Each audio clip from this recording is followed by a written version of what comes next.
চলো, অনেক দেরি হয়ে গেল। রিক্সা ওঠে পড়ো। চলুন দাদা। আজ কিন্তু কেনাকাটা ভালোই হলো বল। হ্যাঁ, তবে জিনিসগুলো খুব ভালো হয়েছে, তাই না? তবে আমার মনে হয়েছে ওইটা যদি আমরা দেখতাম।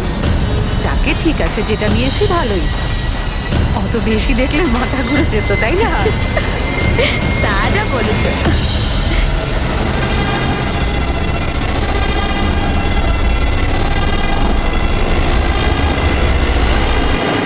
আরে আরে আরে এই এই এই এই কি হলো আবার? এটা কি হয়েছে? এটা কি হয়েছে? এটা কি বলো তো? আরে এটা তো আরে আরে এটা কি হচ্ছে? কি হয়েছে? এটা কি হচ্ছে? কি হয়েছে? আরে এটা অ্যাসিড। হ্যাঁ আরে এটা কি জিনিস? অ্যাসিড। অ্যাসিড মনে হচ্ছে তো। কি করছিল? কমল, এই যে এদিকে এদিকে।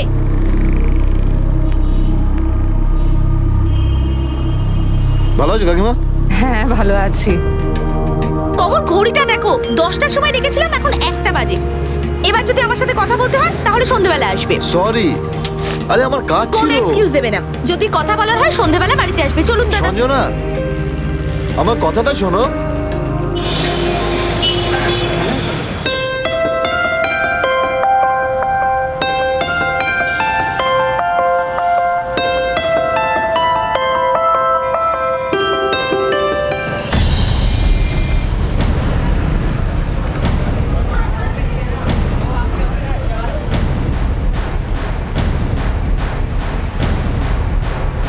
দেখি সঞ্জনা, এইবার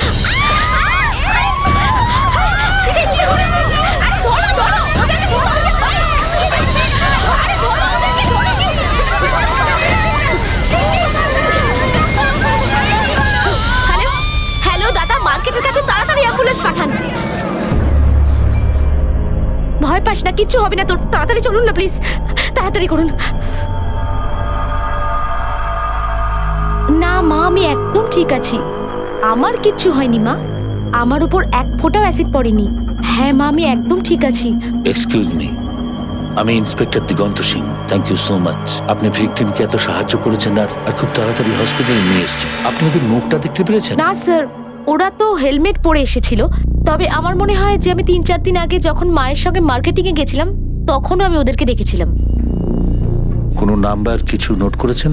না স্যার, যে মেয়েটার সাথে এই সব কিছু হলো ও জাস্ট আমার পাশে বসে হাতে মেহেন্দি করছিল। হঠাৎ করেই ওই লোকগুলো এসে সব করলো আর আমি কিছুই দেখতে পাইনি আপনি স্যার। ভালো করে মনে করে দেখুন। আপনি কি এইরকম কিছু দেখেছেন? ওদের চেহারা কেমন ছিল, দেখতে কেমন ছিল? স্যার, ওদের দুজনকে ঠিকঠাকই দেখতে ছিল আর ওরা নিজেদেরকে পুরো কভার করে এসেছিল।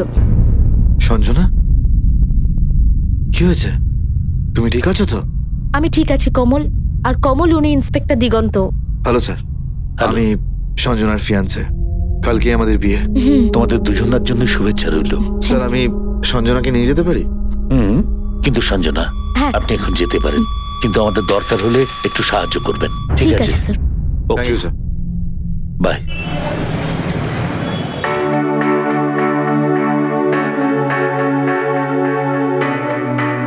রুকসানা, একটু তাড়াতাড়ি করো না, লেট হয়ে যাবে আমার। ব্যাস হয়ে গেছে।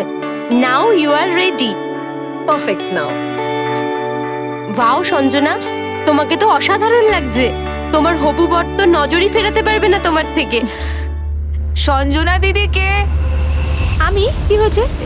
এটা একটা দাদা দিয়েছে, বললো যেন আপনাকে দিই।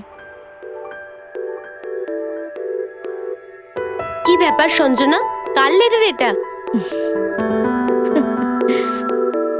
জানি না, কোনো আশুতোষ লিখেছে।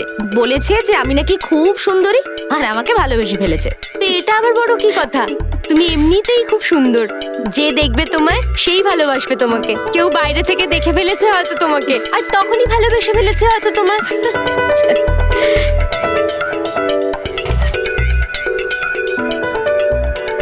সঞ্জনা, ওকে দারুণ দেখতে লাগছে। সঞ্জনা, তাহলে সাবধানে এসো। রুকসার, সঞ্জনাকে বাড়ি চলো। পর্যন্ত ছেড়ে Okay, আসো ma'am. ঠিক আছে? কোনো অসুবিধা যেন না হয়। Okay. Okay, Thank you. Bye. Bye. Thank you. Bye.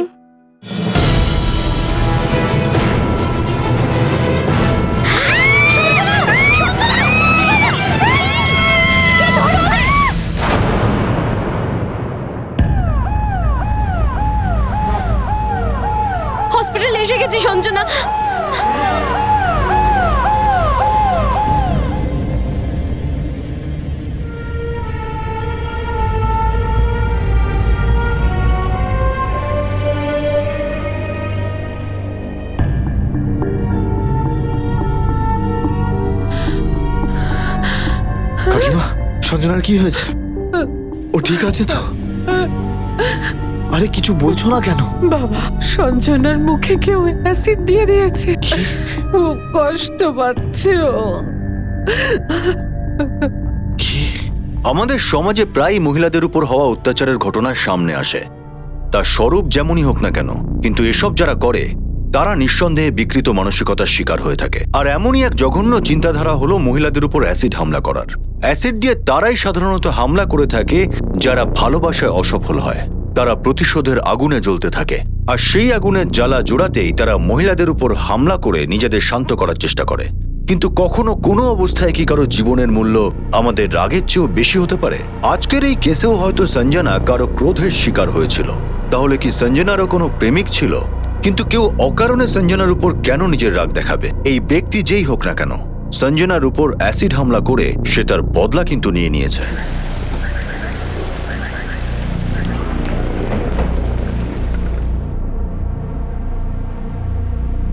Excuse me doctor, yes sir. সঞ্জনার শরীর কেমন আছে?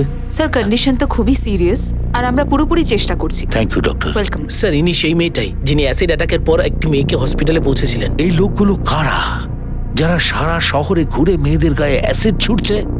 সঞ্জনা 2-4 দিন আগে এই লোকগুলোকে দেখেও হ্যাঁ, ছিল। এটা কারণ নয় তো যে সঞ্জনা ওই মেয়েটার জীবন বাঁচিয়েছিল বলে ওর গায়ে অ্যাসিড মেরেছে?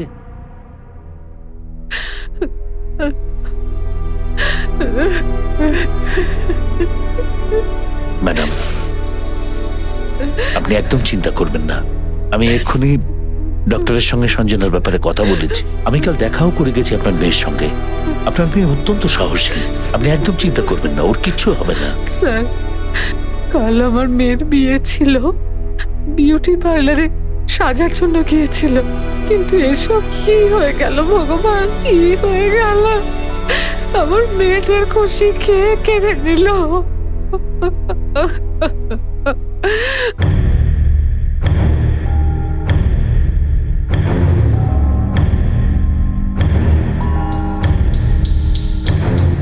যখন সঞ্জনার সঙ্গে এই ঘটনা ঘটেছে আপনি ওর সঙ্গে ছিলেন? হ্যাঁ স্যার, আমি ওর সঙ্গেই ছিলাম, আর ওকে এখান থেকে হসপিটালে আমিই নিয়ে গেছিলাম। স্যার, যখনই ও মেকআপ করি এখান থেকে বাইরে বেরোলো, তখনই 2টো লোক এসেছিল একটা বাইকে, আর ওরা সঞ্জনার মুখে অ্যাসিড ছুড়লো। আপনাদের মুখটা দেখেছেন? মুখটা তো দেখতে পাইনি, কারণ ওর হেলমেট পরেছিল। ঘটনাটার আগে এমন কিছু হয়েছে যেটা আপনার একটু অদ্ভুত লেগেছে? সঞ্জনা দিদিকে আমি কি হয়েছে? এটা একটা দাদা দিয়েছে, বললো যেন আপনাকে দিই। 1 মিনিট স্যার।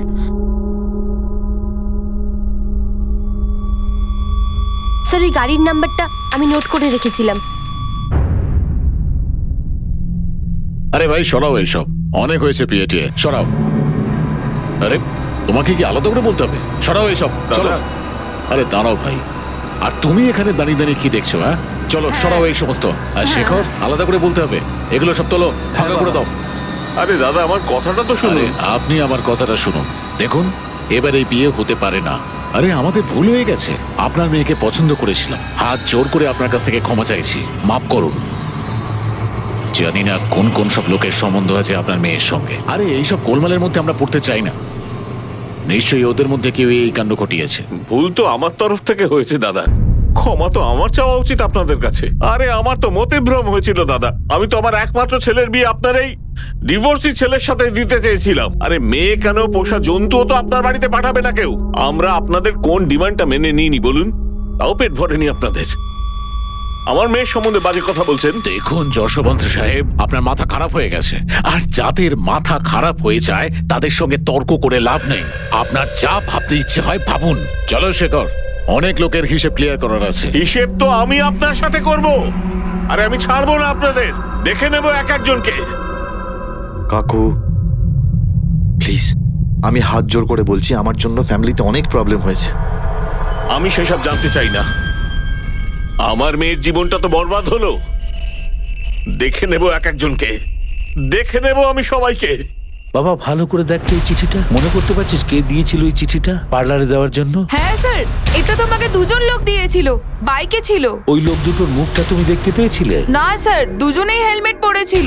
আমাকে এই লেটারটা দিল, 50 টাকা দিল, কিছু খেতে বললো, আর আমি দিয়ে এলাম। চলো। আমার এটা মনে হচ্ছে যে এটা শত্রুতার জন্য হচ্ছে। দেখো, প্রথমবার যখন অন্য একটা মেয়ের উপর অ্যাটাক হলো তখন সঞ্জনা ওখানেই ছিল, আর সঞ্জনা ওদের আগেও কোথাও দেখেছিল, আর এখন ওরা সঞ্জনার উপরই অ্যাসিড ছুঁড়েছে। মনে হচ্ছে এটা আর কারো জন্য নয়, হয়তো সঞ্জনার জন্যই ছিল। একটা কাজ করা যাক, হসপিটালে গিয়ে ওর মা বাবার সঙ্গে দেখা করি। ততক্ষণ একটা কাজ করো, ওই বাইকটার ডিটেলস তোমরা বার করো। এই বাইকের ডিটেলটা এলে অর্ধেক ঘটনা সেখানেই পরিষ্কার হয়ে যাবে। Okay sir. আপনার মেয়ে সঞ্জনার কারোর সঙ্গে কোনো অ্যাফেয়ার ছিল, অথবা কেউ ওর পেছনে পড়েছিল? না স্যার, আমার মেয়ে অমন্তর মেয়ে নয়, ও তো সারাক্ষণ লেখাপড়া নিয়েই থাকতো। আমাদের মেয়ে ছোটবেলা থেকেই পড়াশোনায় খুব ভালো ছিল, যে কাজই করতো খুব মন দিয়ে করত, আর যখন পরীক্ষা দিত প্রত্যেকবার প্রথমেই হতো।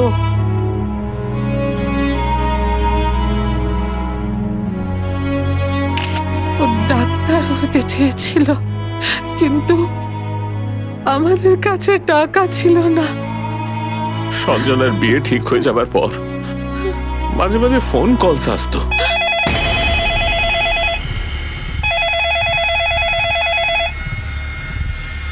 আমি বারবার বলছি সঞ্জনার বিয়ে ওই বাড়িতে দিও না, সঞ্জনার পক্ষে এটা ভালো হবে না। আমাদের মনে হয়েছিল হয়তো কমলের ওখান থেকে আমাদের সাথে কেউ মজা করছে, কিন্তু স্যার যখন আমি কমলের পরিবারের সঙ্গে কথা বলি তো ওরা পুরো ব্যাপারটা এড়িয়ে যান। স্যার আপনারা একটু শক্ত হয়ে জিজ্ঞাসাবাদ করুন না, যাতে সত্যিটা সামনে আসে। সঞ্জনাকে বিউটি পার্লারে কোনো আশুতোষ নামের কেউ চিঠি পাঠিয়েছিল। আপনারা কেউ কি আশুতোষ নামের কাউকে চেনেন?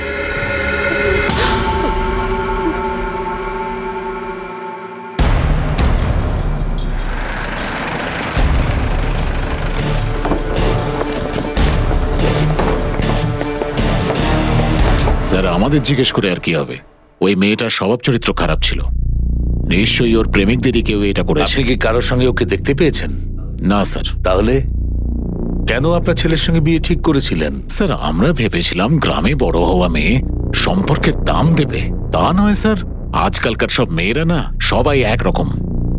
কমলের প্রথম স্ত্রী শহরের ছিল স্যার, ও আমাদের নাকানি চোবানি খাইয়ে ছেড়েছে, তারপরে কমলকে ডিভোর্স করতে হলো। একটা কথা তো একদম পরিষ্কার, এই অ্যাসিড অ্যাটাকের পেছনে যারাই আছে তাদের এমন অবস্থা করব যে নিজের মুখেও জল ছেটানোর আগে অন্তত 100 বার ভাববে। চলো ললিত।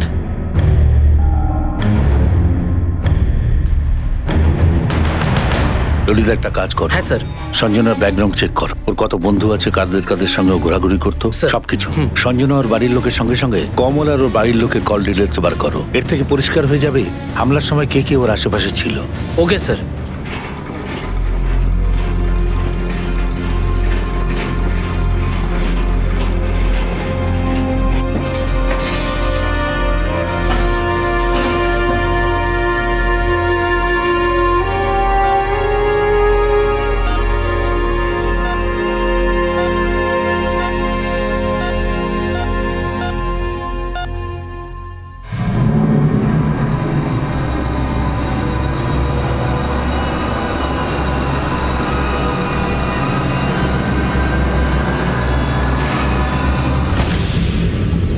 তুমি? তোমার এখানে কি দরকার? যা কিছু হয়েছে সেটা কি খুব বেশি নয়? দেখুন কাকু, আমার বাড়ির লোকজন আপনাকে যদি কিছু বলে থাকে তার জন্য আমি ক্ষমা চাইছি আপনার থেকে। আর রইল প্রশ্ন সঞ্জনার, তোর সঙ্গে কেউ থাকুক বা না থাকুক, আমি সারা জীবন ওর সঙ্গে থাকবো, কথা দিচ্ছি আমি আপনাকে এটা। আর ওকে আমি এই জন্য ভালোবাসি না কারণ ওকে সুন্দর দেখতে বলে, আমি ওকে ভালোবাসি একটাই কারণে, কারণ ও মন থেকে সত্যি খুব ভালো একটা। ভালোবাসা? কিন্তু তুমি তো আমার মেয়ের জুতোর সমানও নও। চলে যাও এখান থেকে, আর যদি তোমার মুখ দেখি না জেলে পাঠিয়ে দেব। তোমার এই ভালো মানুষই মুখটার পেছনে যে শয়তানটা লুকিয়ে আছে না, আমি বুঝতে পেরে গেছি। তুমি ওকে মারতে এসেছিলে না, খুন করতে এসেছিলে। বেরিয়ে যাও এখান থেকে। একবার দেখা তো করতে দিন আমাকে। সরে যাও, ওই মুখটা আমি দেখতে চাই না।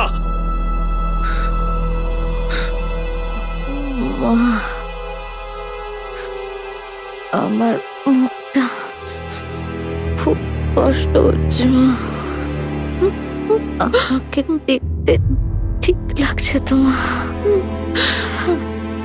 কমল এখনো আমায় বিয়ে করবে তো মা?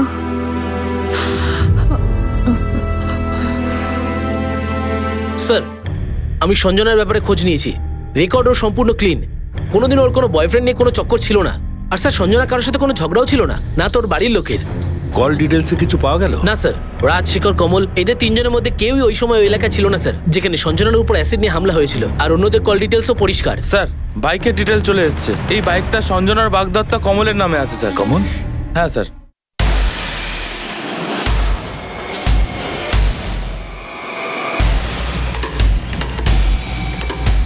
মিস্টার কমল, আসুন, আপনার সময় হয়ে গেছে। ললিত, স্যার, ধরো। কি হয়েছে স্যার? স্যার চলুন তো কি হয়েছে? চলুন, সব কথা। স্যার কোথায় নিয়ে যাচ্ছেন স্যার? স্যার স্যার, স্যার বলুন না কি স্যার, হয়েছে? কি করছেন? এভাবে করতে পারেন না স্যার। আপনি কেন কোনো স্যার, চিন্তা স্যার, নেই। কোথায় যাচ্ছি বলুন না। চলো, স্যার, চলো, কিছু চলো, বলুন। চলো, চলো, কথাটা শুনুন, চলো। কোথায় নিয়ে যাচ্ছেন আমাকে? কি করেছি আমি? আর ভিতরে বসো। কথাই বলছেন না স্যার।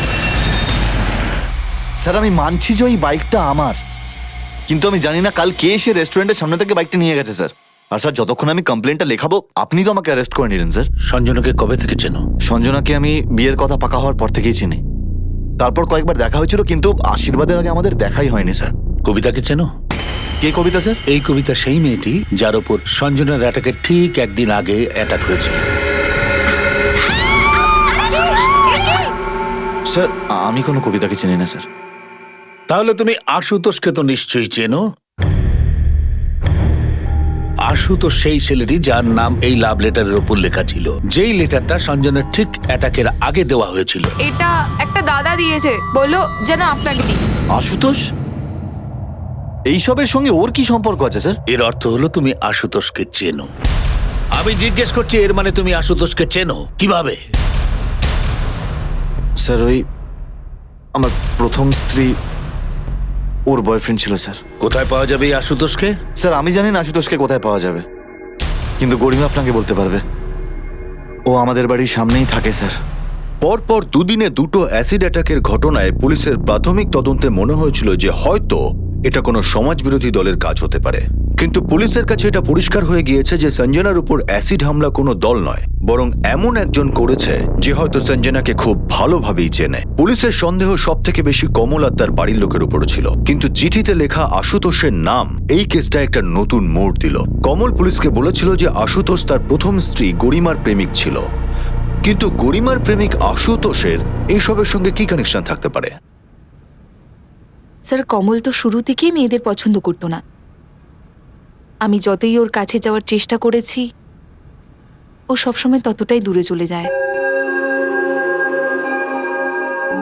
তুমি বলছো না কেন?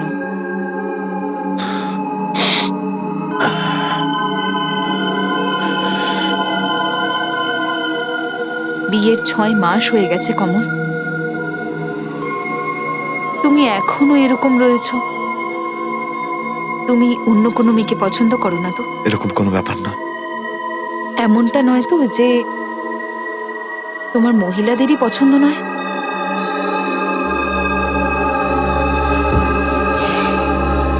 বিয়ের পরে যার সঙ্গে তোমার রিলেশন ছিল আশুতোষ, ও কোথায়? ওর লাভ লেটার আমরা সঞ্জনার কাছে পেয়েছি। স্যার, আশুতোষের সঙ্গে আমার একটা ফ্রেন্ড প্রাজুক্তার বার্থডে পার্টিতে দেখা হয়। ও এনআরআই ছিল, পয়সাওয়ালাও ছিল, কিন্তু তারপর ও লন্ডন চলে যায়। ওর কাছে আমার জন্য কখনো সময় ছিল না স্যার, সেই জন্য আমরা আলাদা হয়ে যাই স্যার। ও শুধু আমাকে ইউজ করেছে। শেষবার কবে দেখা হয়েছে তোমাদের? অনেক আগে, কিন্তু আমি শুনেছি যে ও লন্ডনে রয়েছে। যদি আশুতোষ লন্ডনেই থাকে, তাহলে ও কমলের বাগদত্তার সঙ্গে এরকম কেন করবে, যার সঙ্গে ওর কোনো সম্পর্কই নেই? স্যার, একবার কমল আর আশুতোষের মধ্যে একটা হোটেলে ঝগড়া হয়। সে সময় কমল ডিভোর্স ফাইল করেছিল। আমরা আলাদা আলাদা থাকতাম। আমি আর আশুতোষ একসঙ্গে ছিলাম। জানি না কমল কি করে জানতে পারে যে আরও ও সেদিন ওখানে চলে আসে। গরিমা, কে? তোকে তো আমি, কে তুই? চল আমার সঙ্গে। ছাড়বো না তোকে আমি। আরে কে তুই? ছাড়বো না তোকে। ওর নম্বর আছে তোমার কাছে? স্যার, আমি অনেক দিন ধরে ওর সঙ্গে টাচে নেই, কিন্তু আমার কাছে ওর একটা পুরনো নাম্বার আছে। ললিত,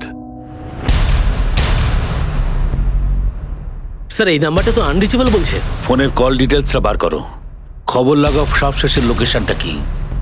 এই আশুতোষের পাওয়াটা আমাদের জন্য খুব জরুরি। স্যার আমি কমলের রেস্টুরেন্টের বাইরে সিসিটিভি ক্যামেরাটাও চেক করিয়েছিলাম, সেটাও খারাপ। ওই রেস্টুরেন্টের আশেপাশে যতগুলো সিসিটিভি আছে তার সমস্ত ফুটেজ নিয়ে নাও, কিছু না কিছু তো নিশ্চয়ই পাওয়া যাবে। ঠিক আছে স্যার। ম্যাম আপনি প্লিজ বাইরে যান, আমার পেশেন্টের ব্যান্ডেজ খুলতে হবে।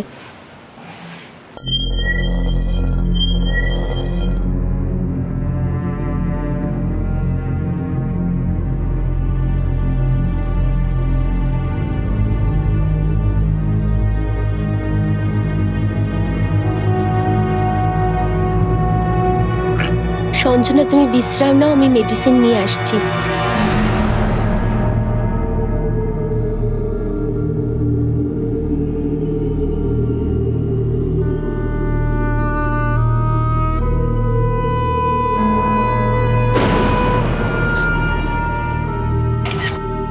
সঞ্জনা, তোকে তো আজ দারুণ লাগছে।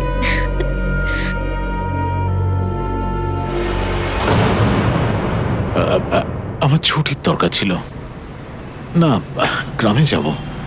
দেখুন 1 তারিখ থেকে কাজ করতে পারবো, তার আগে করতে পারবো না, ঠিক আছে? আরে স্যার আমার কথাটা শুনুন, কোথায় নিয়ে যাচ্ছেন আমাকে? কি করেছেন স্যার বলুন, কথাই বলছেন। Hello sir.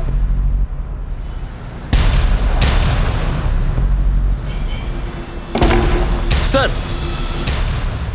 কমল আর ওর ভাইয়ের ব্যাপারে একটা খবর পেয়েছি। এই খবরটা আমাকে কপিল দিয়েছে। কি খবর? কমল আর শেখরের সম্পর্ক ভালো না স্যার। দুই ভাই একে অপরকে একদম সহ্য করতে পারে না। দুজনের অপছন্দের কারণ? বলছি স্যার, দুই ভাইয়ের মধ্যে ঝগড়ার প্রধান কারণটা হলো এই রেস্টুরেন্টের উপর অধিকার নিয়ে, আর সেটা আগে কে চালাবে। আর কপিল আরো একটা কথা বলেছে স্যার, বিয়ের ঠিক একদিন আগে দুই ভাইয়ের মধ্যে প্রচন্ড ঝগড়া হয়েছিল স্যার। এটা কি করে সম্ভব যে শেখর তার ভাইয়ের বিয়েতে খুশি নয়? আর সঞ্জনার বাড়িতেও তো কল আসতো যে কমলকে বিয়ে করো না, পরিণাম খুব খারাপ হবে। তোমার কি মনে হচ্ছে এইসব ফোন কলসের পেছনে শেখরের হাত আছে? হতে পারে স্যার। তাহলে একটা কাজ করো, সময় এসে গেছে কমলের ছোট ভাই শেখরকে নিয়ে আসবার।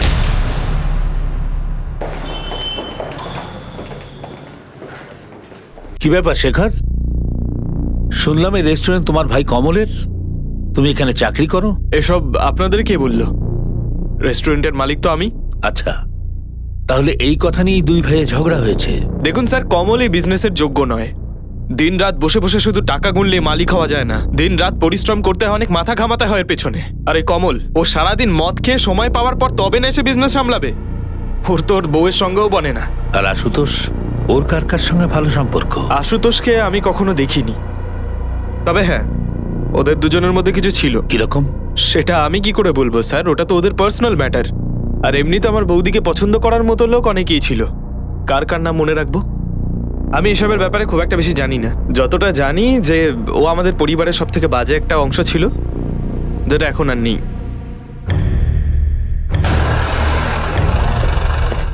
স্যার কমলের বাবা কমলের বেল করিয়ে এনেছেন, আমাদের ওকে ছেড়ে দিতে হবে স্যার। একটা কাজ করো, কমলের পিছনে 2টো লোক লাগিয়ে দাও, আর ও রেস্টুরেন্টের বাইরে যতগুলো সিসিটিভি আছে তার যতটা পারো ফুটেজ নিয়ে নাও।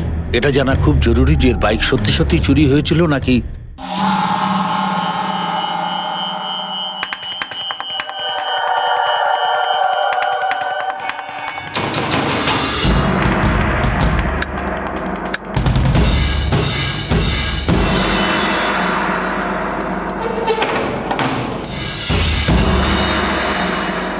স্যার এই দেখুন, রেস্টুরেন্টের সামনে একটা জুয়েলারি দোকান আছে, যার সিসিটিভি ক্যামেরাটায় রেস্টুরেন্টের বাইরে থেকে কমলে যে বাইকটা চুরি হয়েছিল সেটার ফুটেজ পাওয়া গেছে। 1 মিনিট, জুম করো। বাইকটা তো কমলেরই, একটু ওই দিকটা দেখি।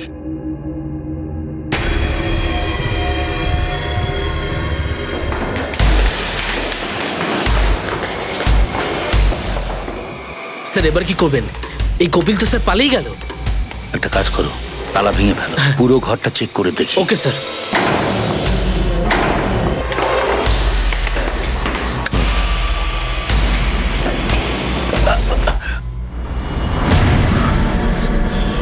এক মিনিট,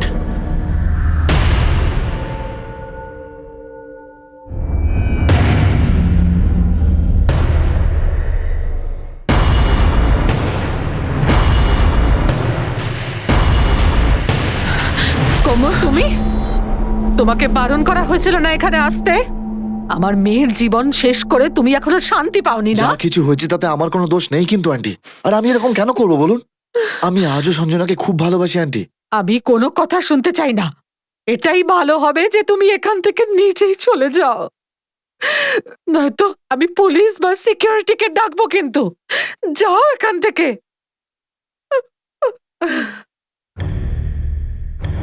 স্যার, কপিলের পোস্টমর্টমের রিপোর্ট চলে এসেছে।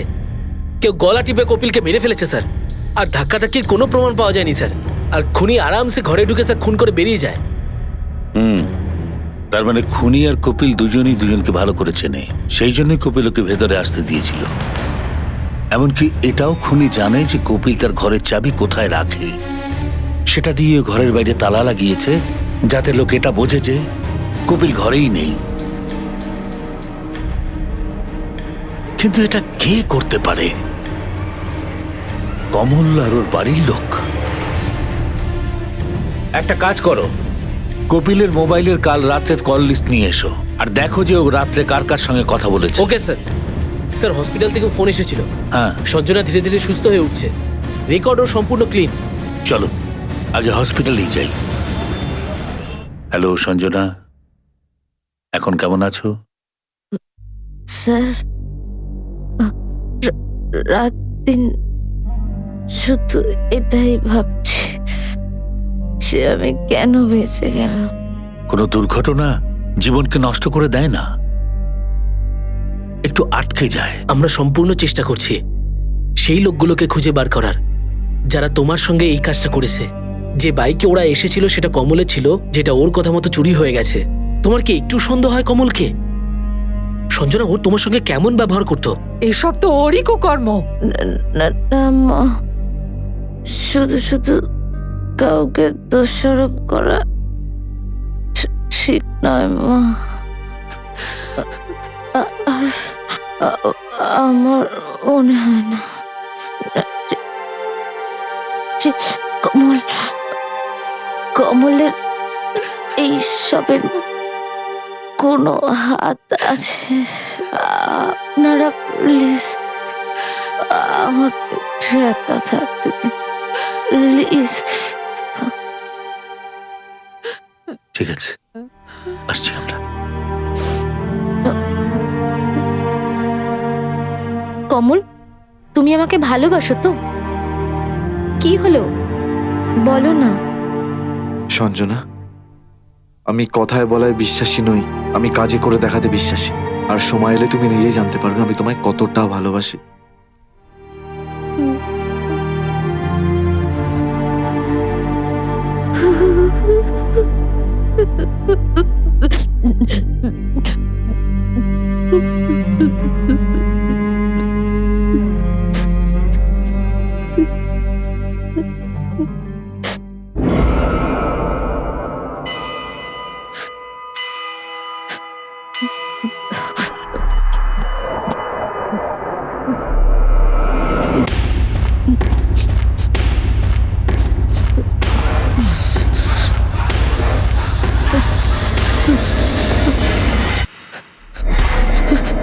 সঞ্জনা, কি করছো? এটা পাগল হয়ে গেছে তুমি?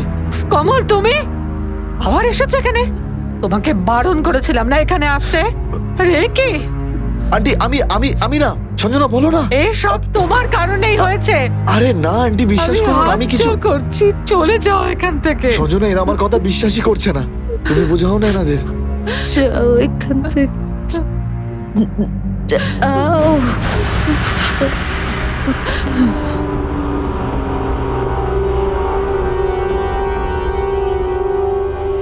স্যার, আশুতোষের নম্বরটা অনেক সময় ধরেই বন্ধ আছে, কিন্তু আমরা ওর নম্বর থেকে ওর বাড়ির খোঁজ পেয়ে গেছি। ললিত স্যার ওকে অ্যারেস্ট করতে গেছে স্যার। লেখো এর মধ্যে, সঞ্জনার উপর যখন অ্যাটাক হয়েছে ঠিক সেই সময় তুমি কোথায় ছিলে?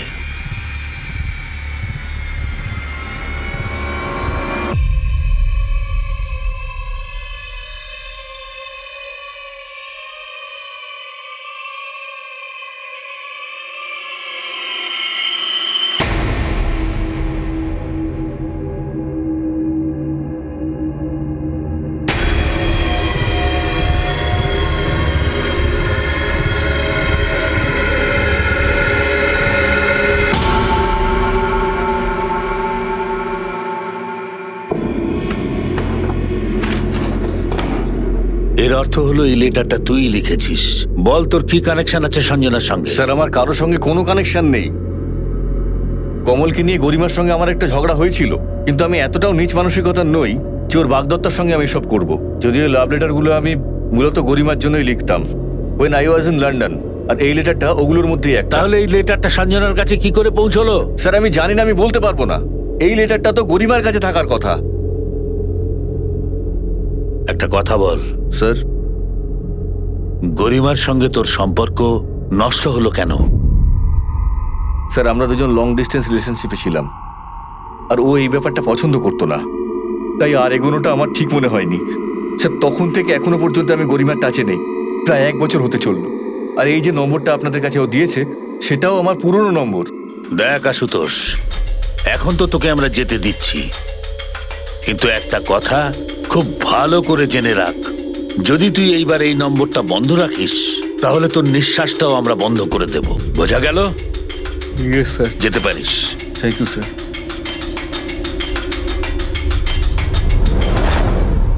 ললিত স্যার, এই আশুতোষের উপর বেশি ভরসা করা যাবে না, আমাদের দুজনকে ওর পেছনে লাগিয়ে দাও। Okay sir. এই লেটারটা আশুতোষ তোমাকে দিয়েছিল? হ্যাঁ স্যার, এই লেটারটা আশুতোষই আমাকে দিয়েছিল। কমলের সঙ্গে ডিভোর্সের পর ও আমার বিরুদ্ধে অনেক প্রমাণ জমা করছিল, আর সেই সময় ও আশুতোষের লেখা অনেকগুলো লেটারও জমা করে, আর ওগুলো কোর্টেও দেখিয়েছে, যাতে ও এটা প্রমাণ করতে পারে যে আমি ভুল। ঠিক আছে গরিমা, এখন তো তুমি যেতে পারো, কিন্তু প্রয়োজন হলে তোমাকে আমরা আবার ডাকবো। Thank you sir.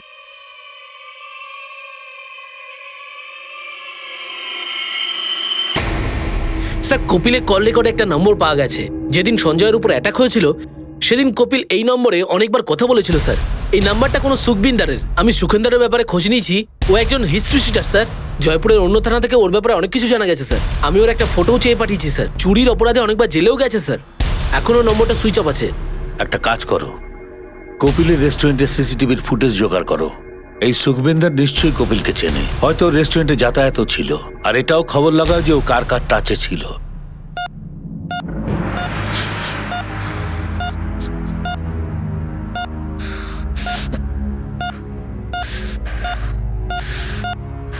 স্যার, এই পেশেন্টের অবস্থা খুবই ক্রিটিক্যাল, খুব ইনজিওর্ড থাকার জন্য সেপটিকও হয়ে গেছে। স্যার, একে খুব তাড়াতাড়ি আইসিইউতে শিফট করতে হবে। ডক্টর, পেশেন্টকে আপনি আইসিইউতে শিফট করুন তাড়াতাড়ি। হ্যাঁ স্যার।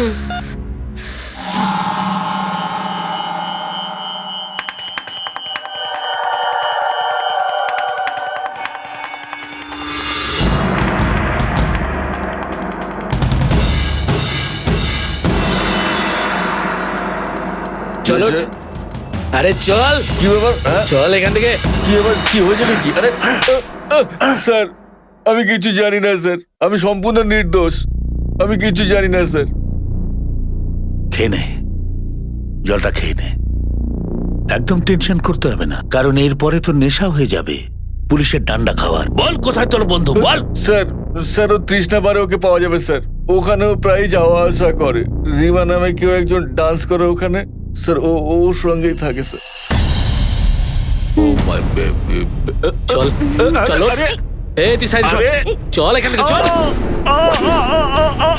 আমি কিছু জানি না, আমি কিছু জানি না। যতক্ষণ তুই মুখ খুলবি না ততক্ষণ এইরকমই ডান্ডা পড়বে।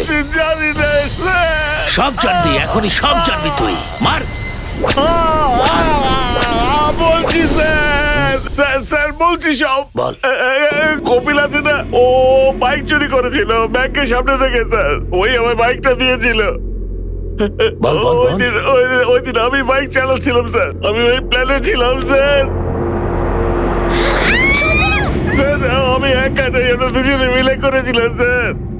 আমি সত্যি বলছি স্যার, সঞ্জনার উপর আমি অ্যাসিড ফেলিনি স্যার। কে ছুড়লো? আমি তো কেবল বাইকটা চালাচ্ছিলাম স্যার। দেখ, সত্যি করে বল, যা জানিস সেটা বল।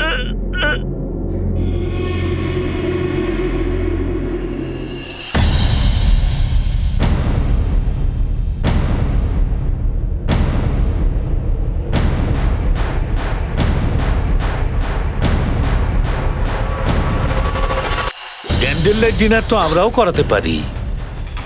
এই কথাটা আলাদা যে আমাদের ওখানে ক্যান্ডেল লাইট ডিনারটা একটু অন্যরকম হয়। কিন্তু আমি কি করেছি? বেশি চালাক হবার চেষ্টা করো না, নিয়ে চলো একে।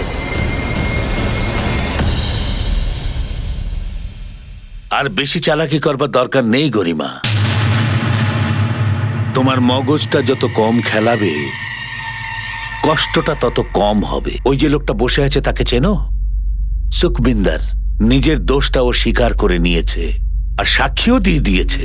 এখনো সময় আছে, বলে দাও, তা না হলে আমাদের কাছে মুখ খোলাবার অনেক কায়দা আছে। বলো, কেন অ্যাসিড ছুঁড়েছ? আমি কমল আর ওর পরিবারের থেকে বদলা নিতে চেয়েছিলাম। আমি দিব্যি খেয়েছিলাম। আমি কমলকে দ্বিতীয় বিয়ে করতে দেব না কখনো। যেভাবে ও কোর্টে আমাকে অপমান করেছে, আমাকে একটা বাজে মেয়ে বলেছে, আমি সেদিনই ভেবে নিয়েছিলাম আমি এর প্রতিশোধ অবশ্যই নেব। কমল সঞ্জনাকে বিয়ে করছে সেটা আমি কপিলের থেকে জানতে পারি। আমিও আমার বাড়ি থেকে ওকে দেখেছি, খুব হেসে হেসে কথা বলছিল।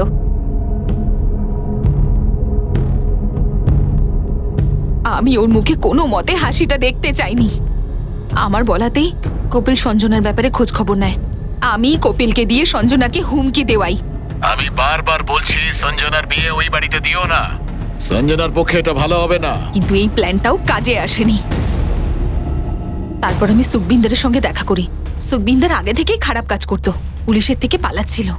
আমি ভাবলাম ওকে ব্যবহার করে আমি আমার কাজ হাসিল করতে পারবো। কপিল আমার বলাতেই একটা হোটেলে সুখবিন্দরের সঙ্গে দেখা করে, আর তারপর সুখবিন্দরের সঙ্গে মিলে আমি সঞ্জনাকে মারার চেষ্টা করি।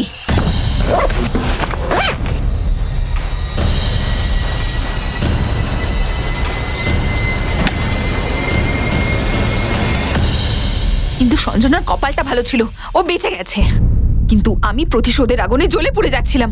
সেই জন্য আমি ভেবে নিলাম আমার তৃতীয় পদক্ষেপটা শেষ পদক্ষেপ হবে, আর সেই শেষ পদক্ষেপের শিকার হবে আশুতোষ, কমল আর সঞ্জনা। সেই জন্য আমি কমলের বিয়ের একদিন আগে ওর বাইকটা চুরি করাই, যাতে পুলিশ সর্বপ্রথম সন্দেহটা কমলকেই করে। আমাকে ইউজ করার পর আশুতোষ লন্ডন চলে যায়। আমি কতবার ওকে বলি ফিরে এসো, কিন্তু ও লন্ডনে বিজি ছিল। সেই জন্য আমি আশুতোষের লেটার ইউজ করে ওকে ফাঁসানোর চেষ্টা করি, আর সাথে কমলকেও ফাঁসাই। আমি ভাবলাম এক তীরে দুটো শিকার হয়ে যাবে। কিন্তু তখন পুলিশ কপিলের কাছে পৌঁছাচ্ছিল, আর আমি জানতাম কপিল আজ নয়তো কাল সত্যিটা অবশ্যই বলবে। আর সেই জন্যই আমি সুখবিন্দরের সঙ্গে মিলে ওকে আমার রাস্তা থেকে হাঁটিয়ে দিই।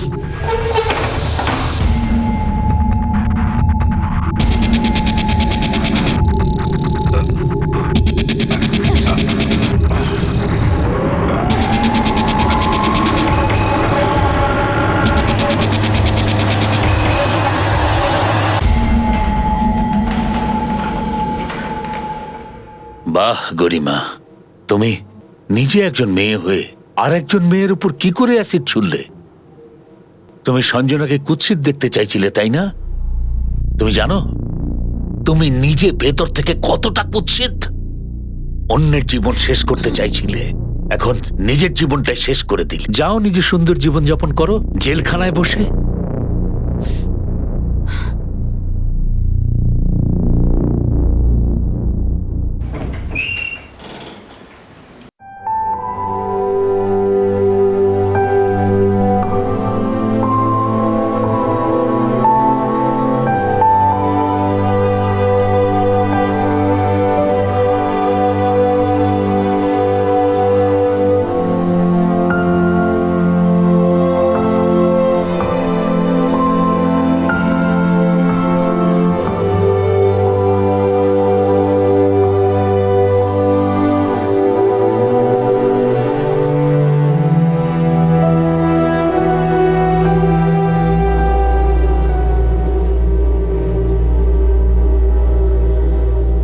একজন মহিলা হওয়া সত্ত্বেও গরিমা এটা কখনো ভাবেনি যে তার এমন কাজের ফলে সঞ্জনার জীবন সম্পূর্ণ শেষ হয়ে যাবে।